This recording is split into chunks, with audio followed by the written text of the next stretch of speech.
Hi, guys. Welcome back to another Balanced Boss Mom podcast where we talk about everything that you hear about on this episode. So, we talk about motherhood, we talk about our identity, we even talk about everything that shifts in between. So, today's episode is really important to me because not only is it special, I'm sitting down here with someone whose work has entertained me, has enlightened me, has encouraged me beyond measures, beyond words. So, without further ado, I'm fangirling.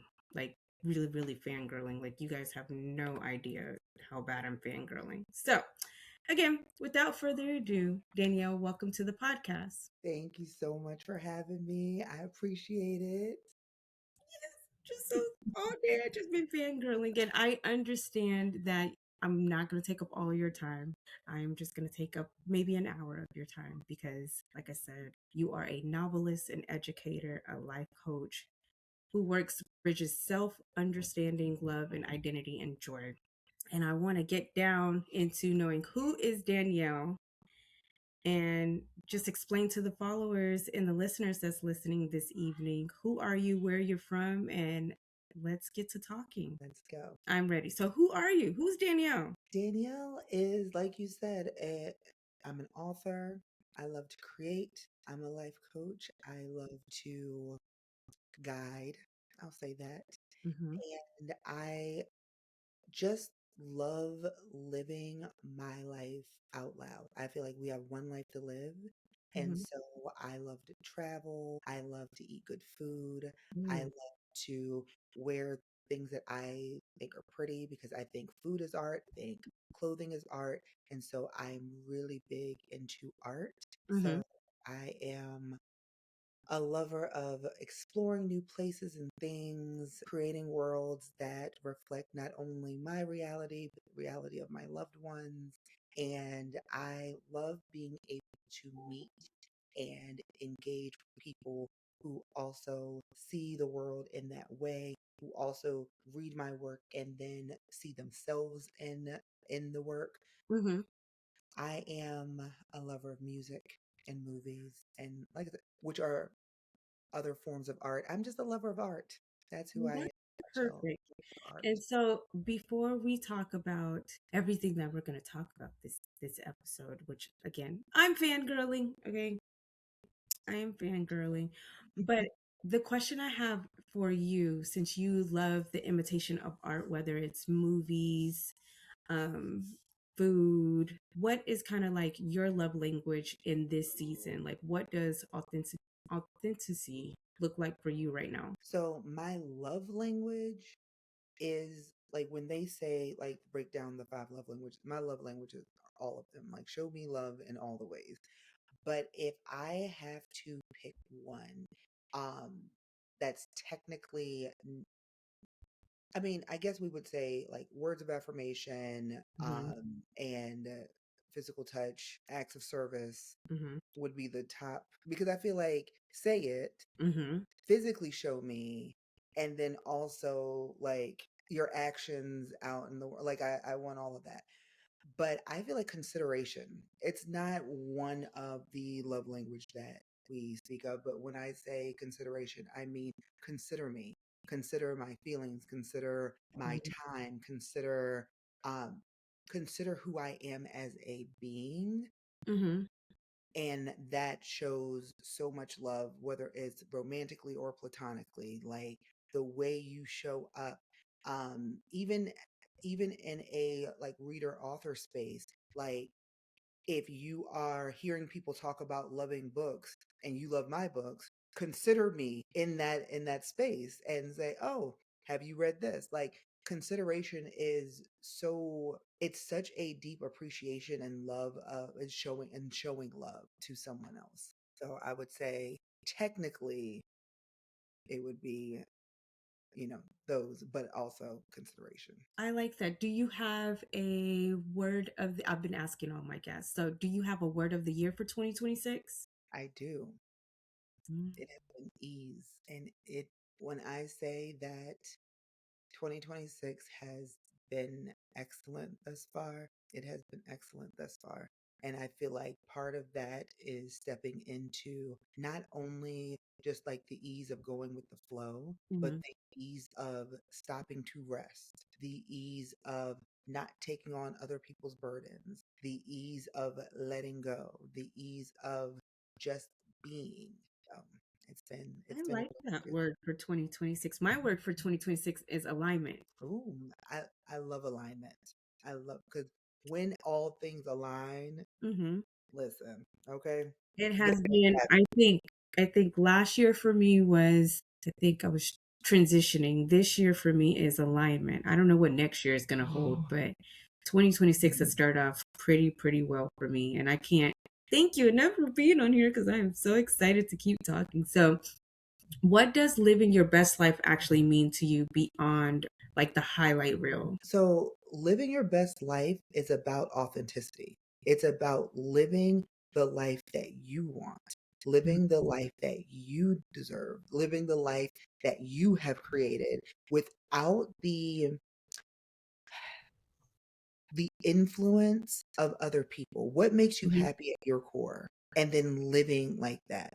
What what pleases you? What pleases God? Like Mm-hmm. figuring out what works for you and then living in that Mm-hmm.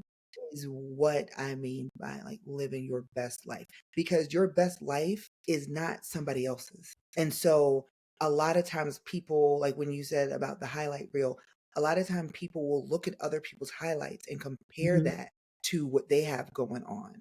You don't know what they had to do, what they had to sacrifice, what shenanigans are going on in the background for that one pretty picture that was posted. Mm-hmm. So you spend your life thinking like, oh, I'm not doing enough, I'm not making enough, my relationship's not enough, I need X, Y, and Z because Mm-hmm. this person has this. You're not living your best life. You are trying, you're in competition with this other person's life. Live your best life. What works for you? What is the best thing for you? And live in that, stand in that, create that. And too often people get distracted by what other people are doing and they don't focus on Mm-hmm. living their Living life, your best life. what it is that's best for them. And it does, like, for I think for me, like, I was just having a conversation with one of my best friends about how a lot of people always compare and contrast, but you never know what somebody's actually really going through behind the scenes. Absolutely. Because I was just saying this, how social media has a fixation on being pretty all the time, but you never have the fixation on not seeing the pretty all the time and not seeing what's the bad, like what's the good, bad, and the ugly after that. And so I love how you're speaking about living authentically and being the key to your best life, which sounds amazing and beautiful all in the same boat.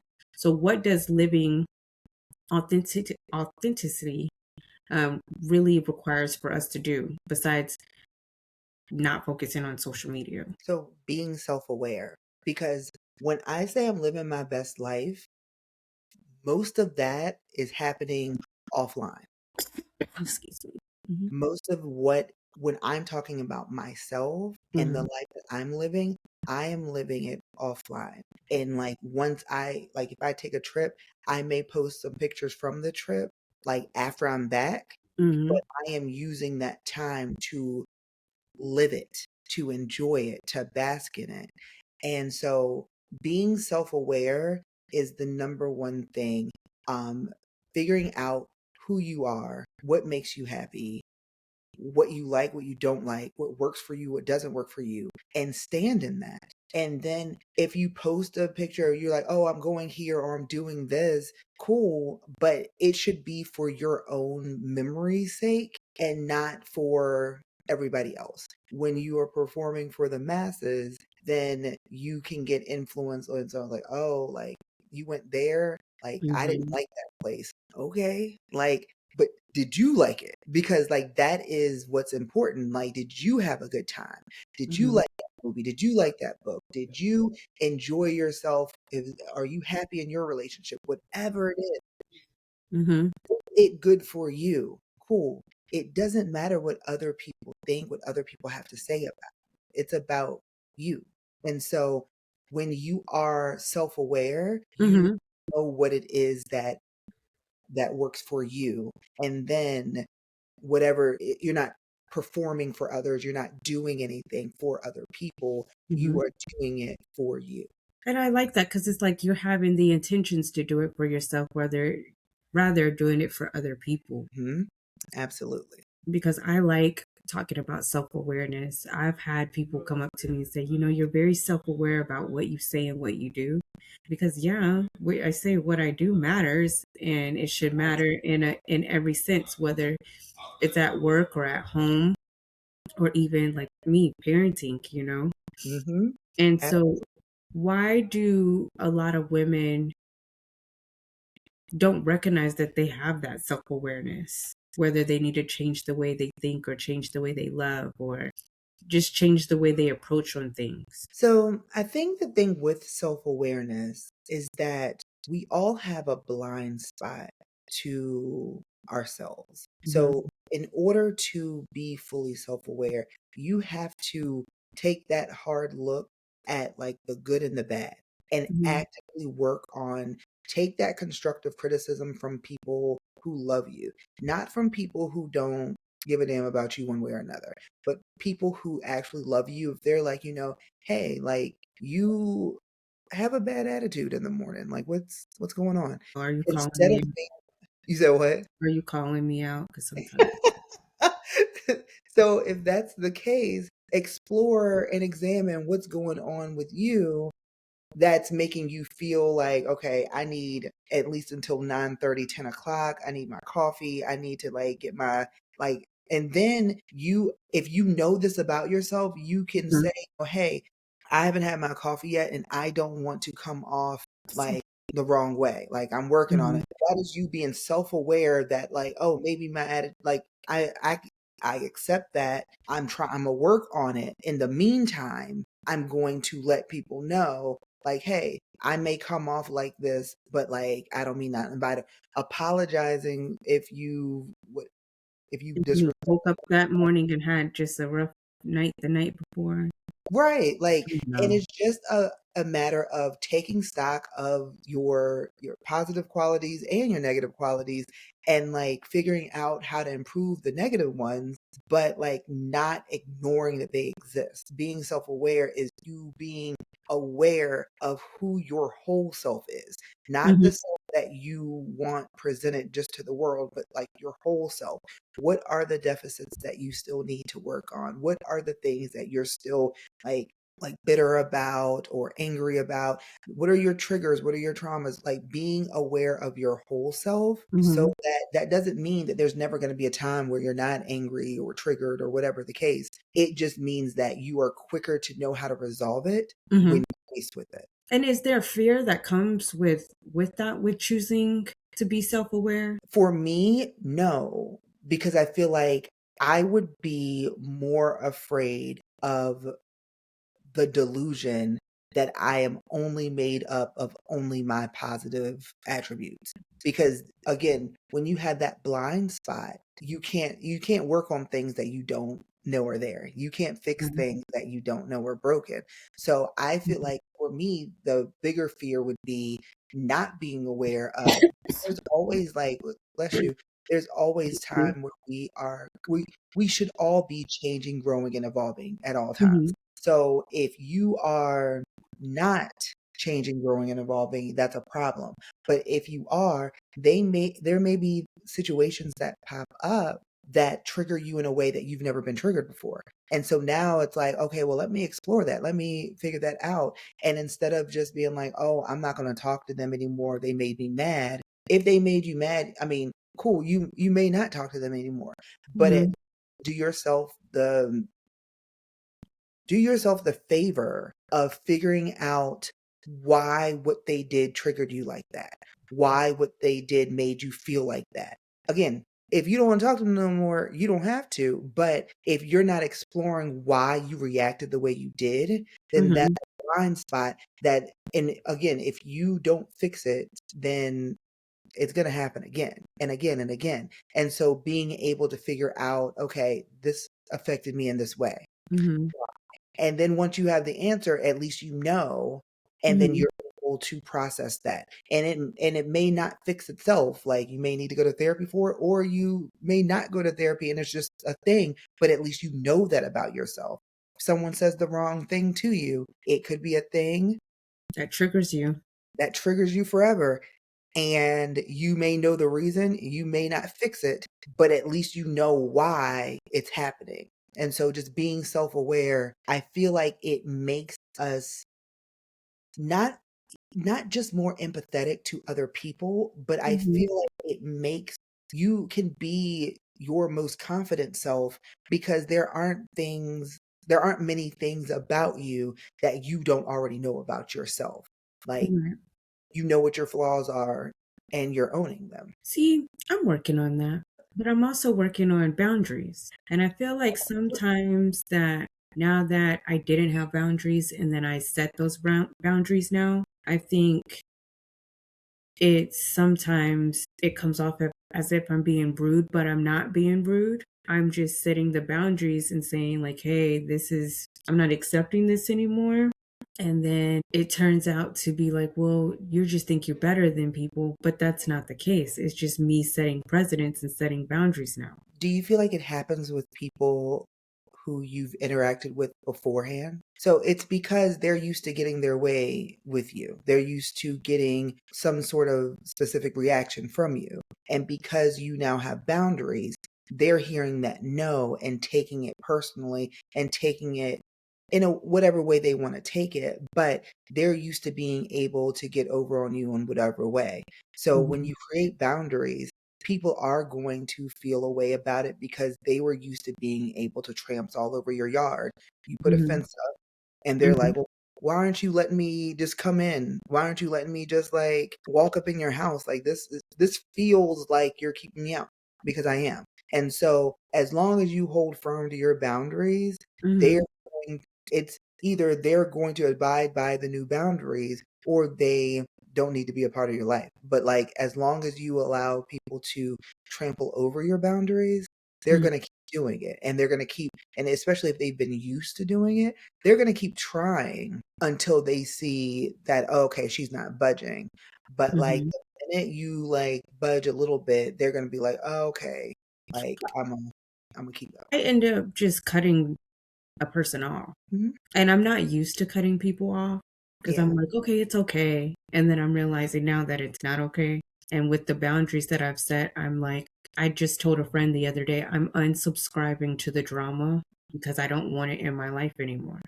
And absolutely. so now it's like, well, dang, you don't want to talk to me? No, you have to understand I'm a parent. I'm a podcaster. I'm trying to make my dreams happen. I'm trying to do all these things that I want to do. And sometimes I just don't want to answer the phone. And I think it's because I was used to saying, okay, you can call me this late and I'll answer the phone. So now I'm just like, I'll let it ring. And I'm like, I'll talk to you in the morning.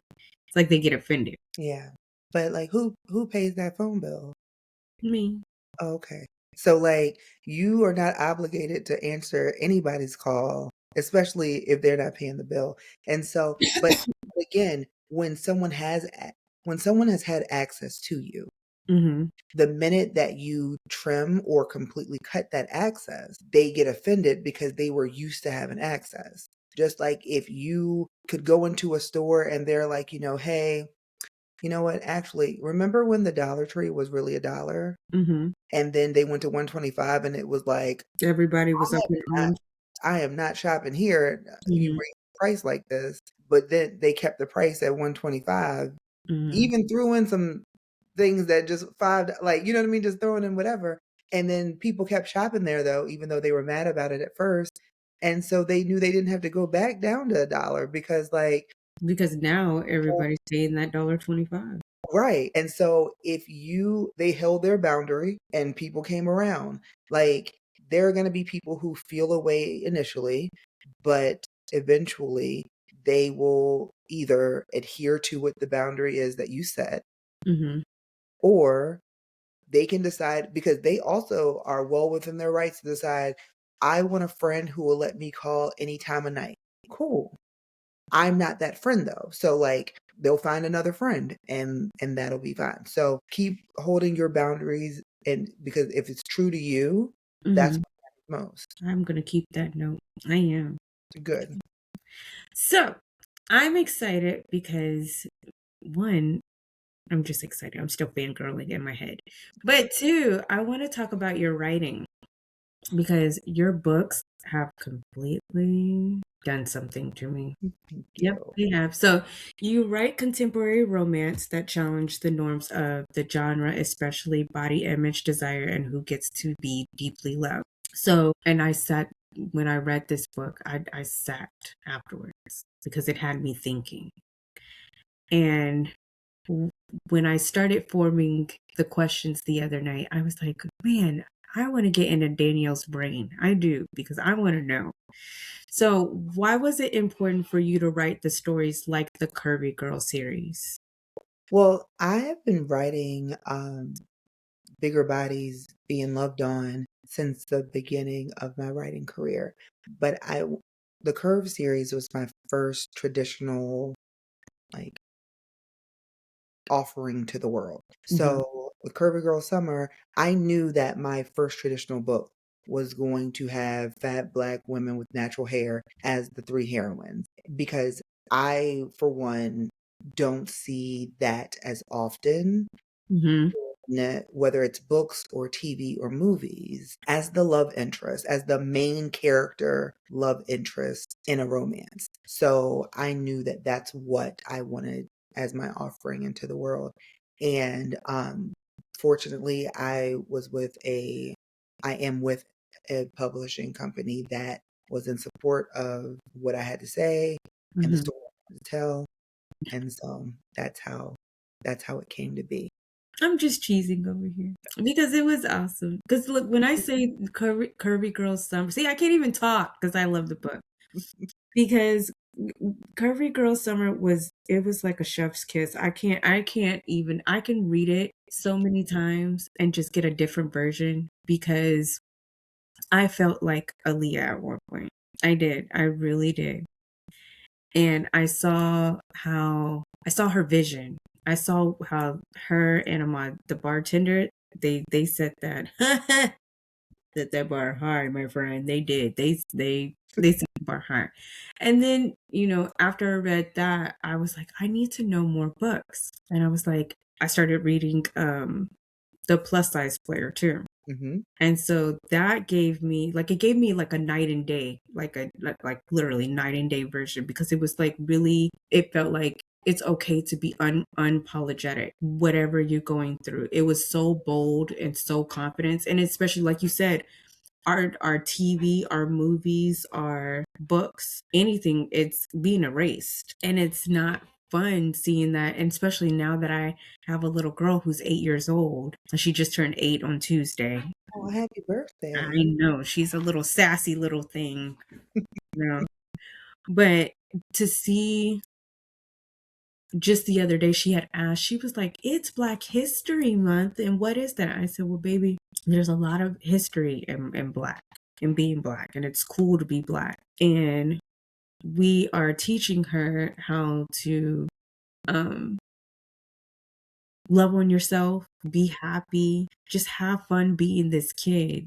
And she's going through this little challenge right now. And if you can give her some encouraging words, I'll let her watch it later. But she's going through this challenge right now where there's a little girl that is the same age as her, go to the same school and everything, but she's being mean to her. And I had to have this conversation with her just recently where she came home crying and she's like, "Mommy, I don't understand why this little girl don't like me." She's like, "I didn't do anything wrong." She's like, "I say hi." Um and I told her, I said, some people are just not going to like who you are, your hair, your if you have glasses, what, you're different and you're beautiful and you're amazing and you're talented and you're smart.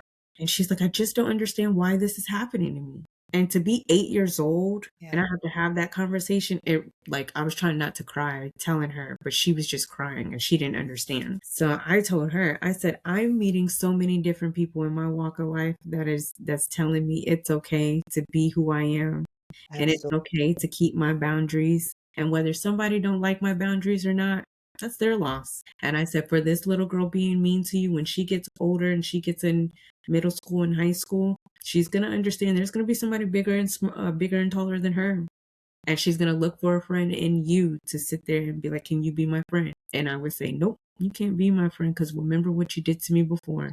Okay, so yeah, it's I love her, and she's like my little best friend. Oh, but yes, But yeah, that's kids are kids, and they man. humble you.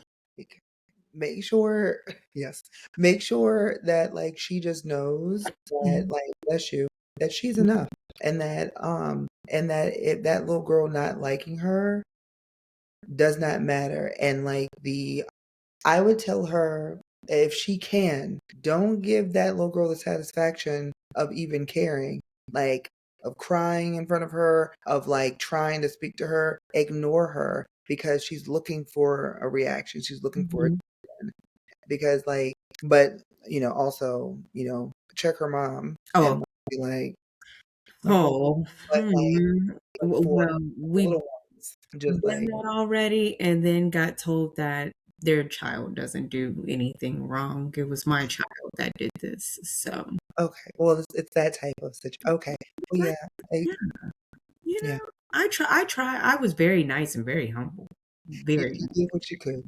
I did what I could, but it's still like she keeps coming home, still upset, Oh, trying to. absolutely. And I think it is partially because when there are times when things will happen and you don't understand. Mhm. And it's like, and so like you feel almost lost because it's like, I didn't do anything to deserve this.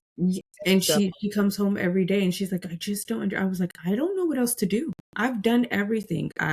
We talked to the bus driver, talked to the parents, talked to the teachers, talked to the principal. And it's like, I feel like I understand that teachers, I give them the utmost respect. I really do.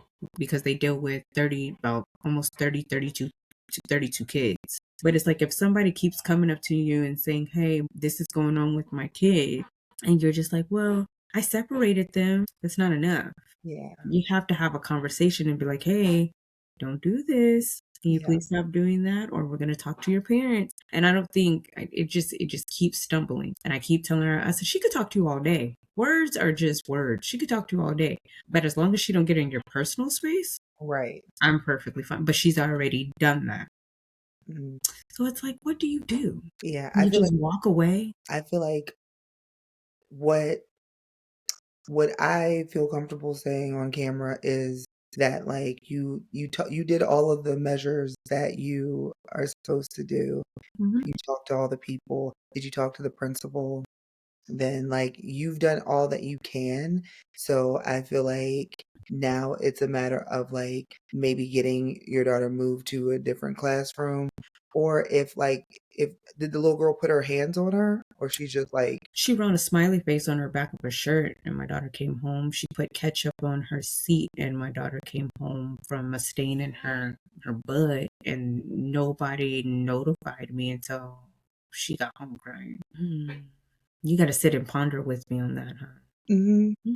Yeah, because it's a tough cookie, and it's hard because it's like I give her all the confidence, but then it's weird to see, not weird. It's a different challenge seeing like the shift that she had in first grade versus the shift she has now. Because first grade, she's just as happy as she can be. She just, hi everybody, my name is so and so, and how are you? And just put her hand out. This year, it's like, well, why nobody likes me?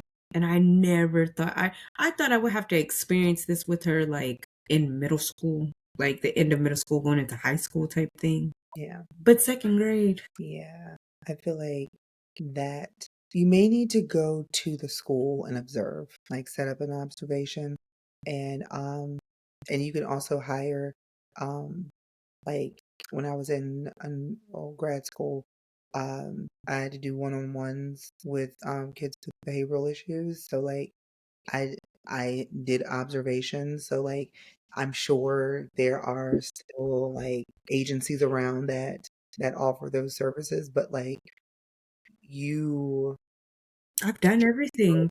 That you I've observe. done I've done everything. And like she was nice to her at like right before Christmas. Like she was really nice. And then after Christmas, it was just like let me be mean again. Yeah, I feel like for whatever reason she is targeting your little girl. So, but I would go and observe. I feel like not to have a conversation with the teacher, Mhm. observe, and if it happens, note it, and then go to the teacher and be like, "This just took place, and you didn't do anything. So now, what Your you did, hand. Yeah. right?" Because like clearly, hands need to be forced. Because I keep repeating the same thing every time we go and talk. I could repeat the same. I'm like, she's saying, and my daughter is not just gonna just make this up out of thin air. She just this is what she feels. That's why I said you need to go observe because like see what the situation is. Yeah, I'm gonna do that for sure. Yeah. But on a lighter note, we gotta get back to it. We gotta get back to it because I wanted to know your thoughts here. So, what themes feel most sacred to you across all of your books? Like, what do you hope women internalize about themselves as they move through this entire Kirby Girl universe? That I think I just made something for you, Kirby Girl universe. Mm-hmm. So for the things that I hope and that I want that I poured into the stories is for people to see themselves, for people to feel seen.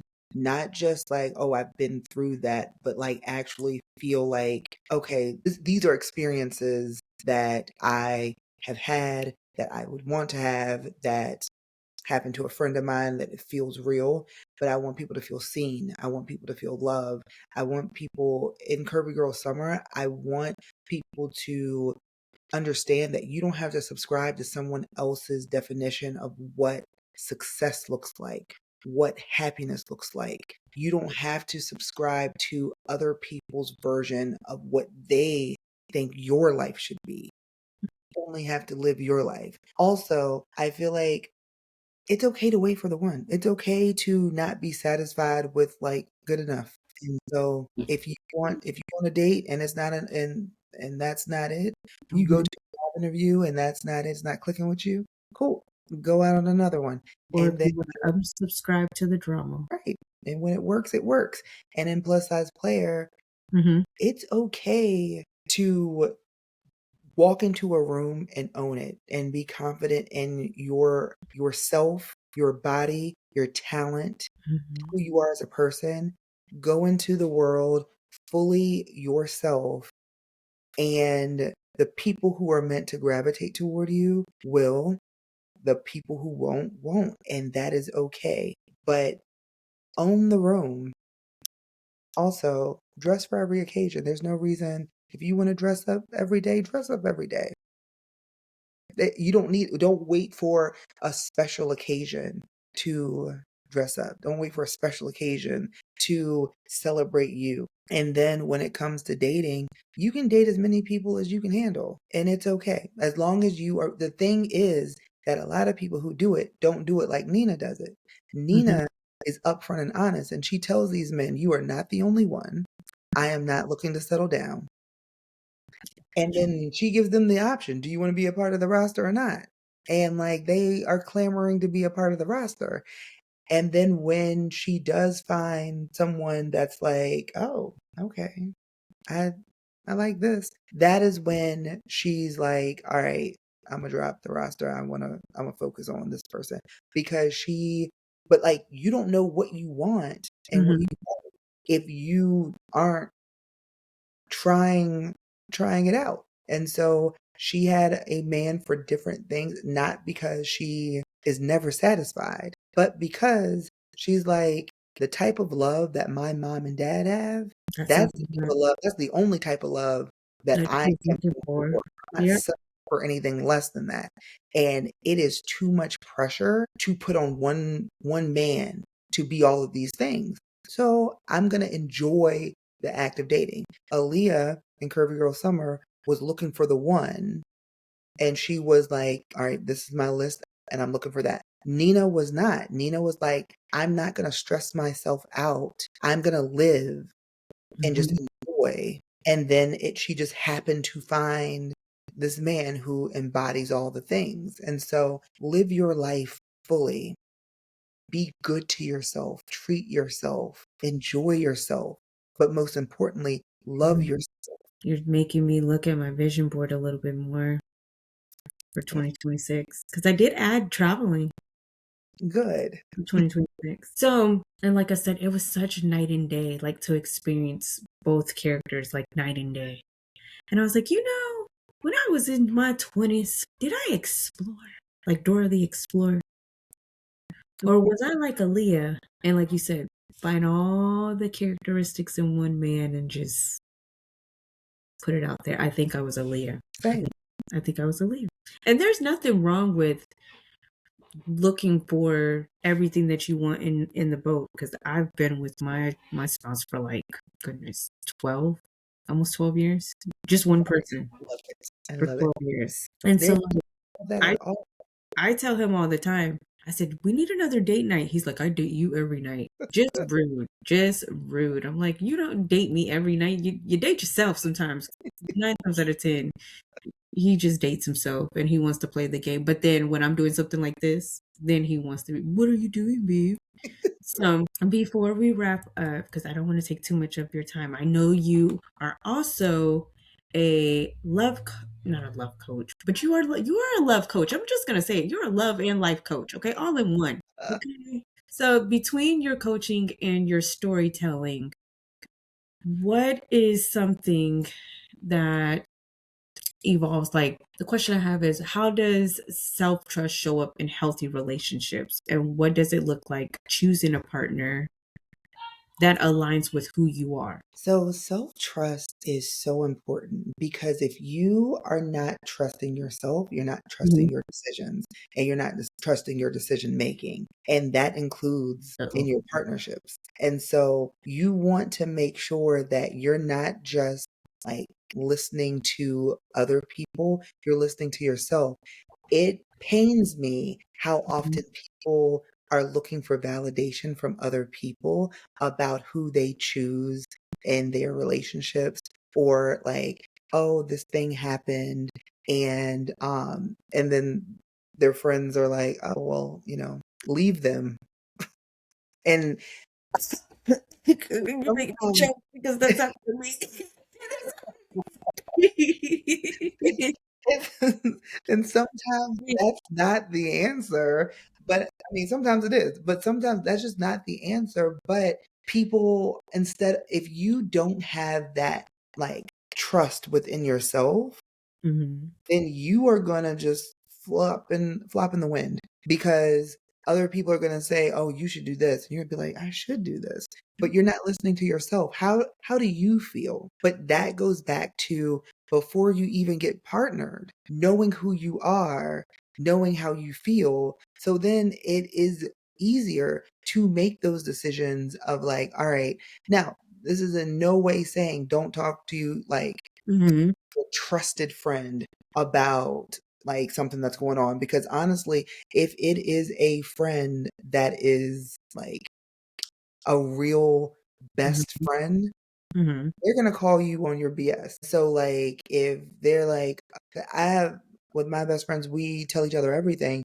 And so it's like if it's like, oh, X, Y, and Z happened, and it's like, but how did you say it? Because I know how you Yeah. say things. So like, you know what I mean? And it's stuff that like if they're just telling somebody random, the other person might be like, yeah, I can't believe they said that. And all you said was, but it's like, because you're my best friend, I know how you say things. So did you say Mhm. it with an attitude? Because that might have been why he had an attitude back. Right. So being able to have that sense of self, that trust in your gut and Mhm. your intuition in the God in you, you are able to discern better. And when you're able to discern better, you are a better partner. And then when you are trusting yourself and what your body and your mind is telling you about your partner, then it's like, okay, I'm not worried about, oh, I haven't heard from him in a couple of hours. He must Mhm. be doing something. And then you call up somebody who maybe they're not your friend, but they're the only person who answered the phone. And you're like, oh, my partner, I haven't heard from them in a few hours. Like they must be Mhm. doing something. Depending upon where they're at in their life, they might be like, yeah, probably. Because anytime you don't hear from them in a few hours, they must be doing something else. And so it's like now That's you're annoying. spiraling Yeah, yeah, and that's annoying.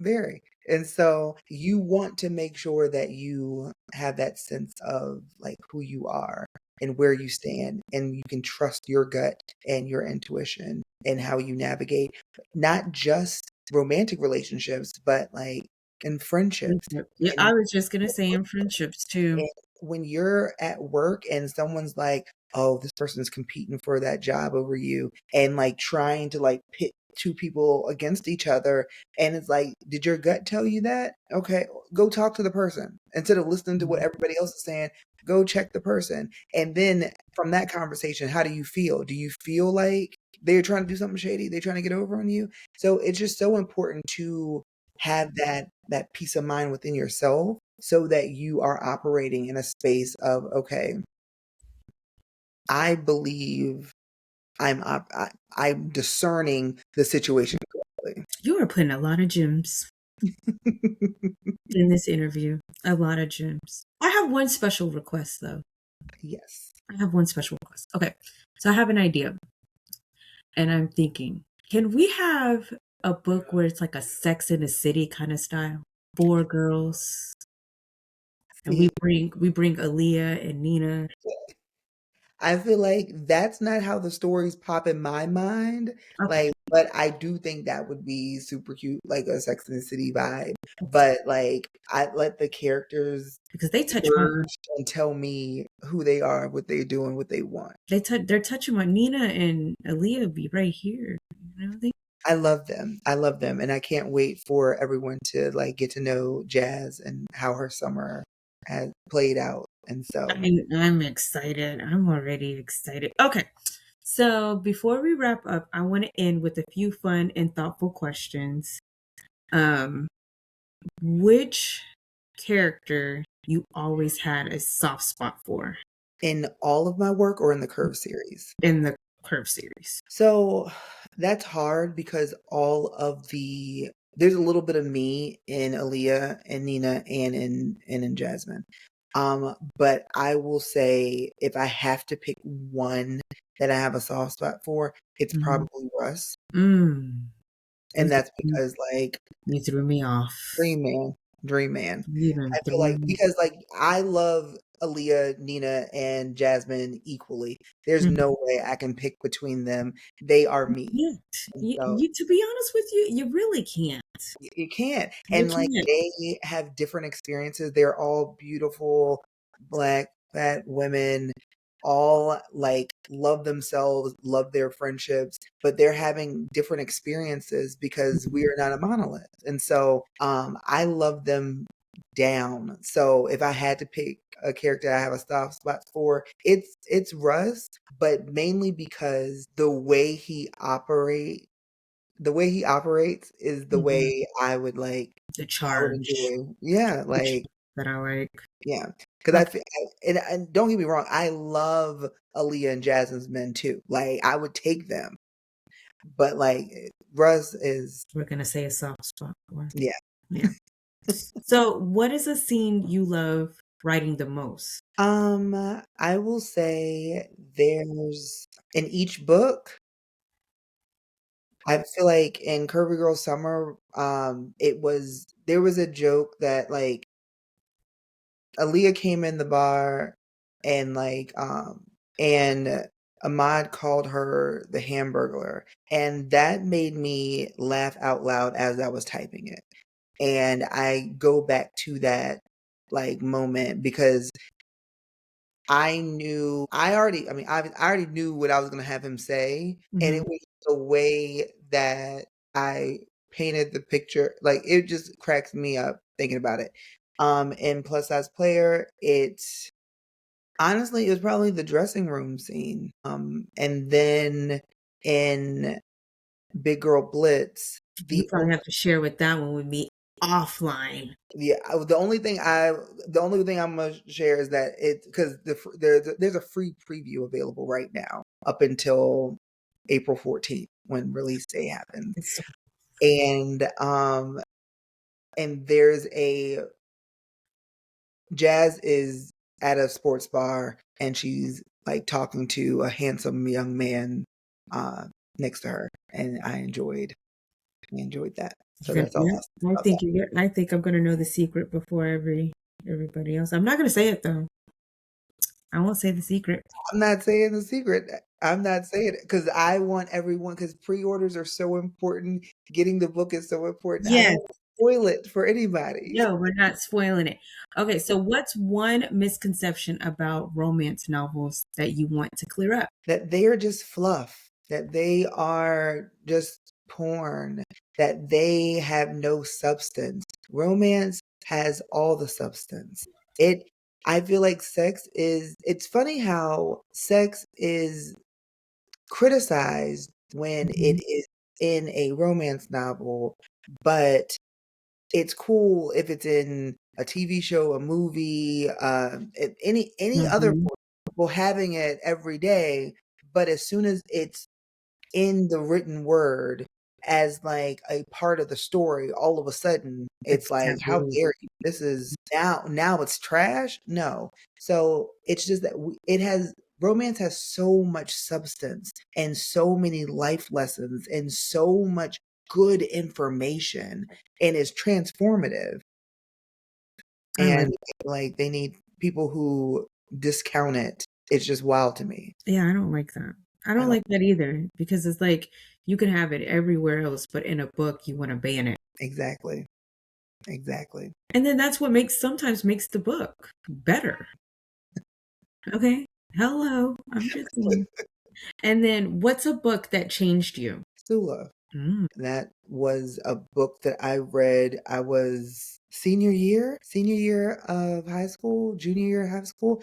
I read Sula, um, and it was everything. Like it was, uh, I'd never read. Now again, I'm in 11th grade, 12th grade, but I had never read such a complicated like lead character, female black lead character, and she was just flawed. And it really impacted, I feel like, the way I took in art, Mm-hmm. especially stories.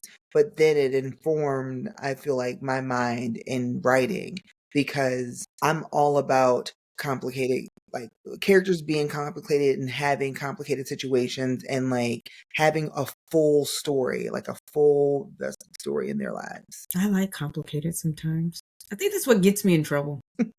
I think so. And then one more question. One word you want women to feel when they read your work. Seen. I want them to feel confident. I want them to feel that the love that they want exists, that they don't have to settle, and that they're not asking for too much. I like it. Well, I'm not going to cry. I'm still fangirling in my head though, because this conversation has been, I'm forever changed. I'm not gonna cry, nope, because my mom said don't do it. But I am forever changed. Like 2026, this episode has forever changed. That makes my heart so happy. Thank you. You're welcome. And so before we close, what would you say to the woman listening who's craving more authenticity, more love, more joy, but isn't sure where to start? I know for myself, this year I said alignment and I'm going out there and I'm pushing myself. So, what would you say? I would say to sit with yourself and figure out what it is that you really want. Because if you're saying that you want more love, you want more joy, you want more of whatever, figure out what it is you want and how it is that you want to receive it. And then that will help you find a path to it. But if you aren't clear on what it is you even want and why you want it, then it's going to make it more difficult to get it. But like knowing what it is that you want and then creating the opportunities to get it. A Hmm. lot of the things that happen are happening because the opportunities are created.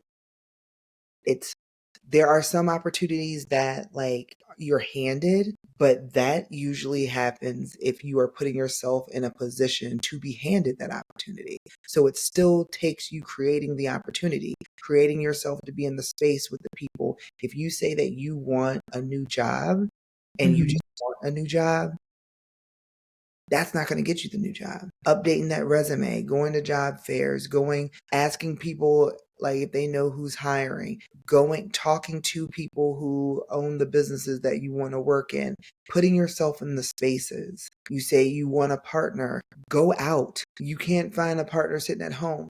You can do online dating, take it from Aaliyah, like it's work, but you can do it, but you have to put yourself out there. The things that you want exist and they're out there. So create the opportunities for you to get it. Not gonna cry again.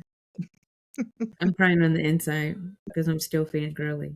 Alrighty, guys. Well, as I always say, thank you for your honesty, your brilliance, and the world you have created. Because let me tell you, I've had so much fun on this conversation this evening. And before we wrap up, I have to ask, where would you want the listeners to find you? You can find me on Substack, it's The Art of Being Danielle, I believe. Patreon, The Art of Being Danielle, Facebook, Instagram, and TikTok are all author Danielle Allen. Mhm. And you can get the Curve series. Please read in order. But if you don't read in order, if you read Plus Size Player before Curvy Girl Summer, fine.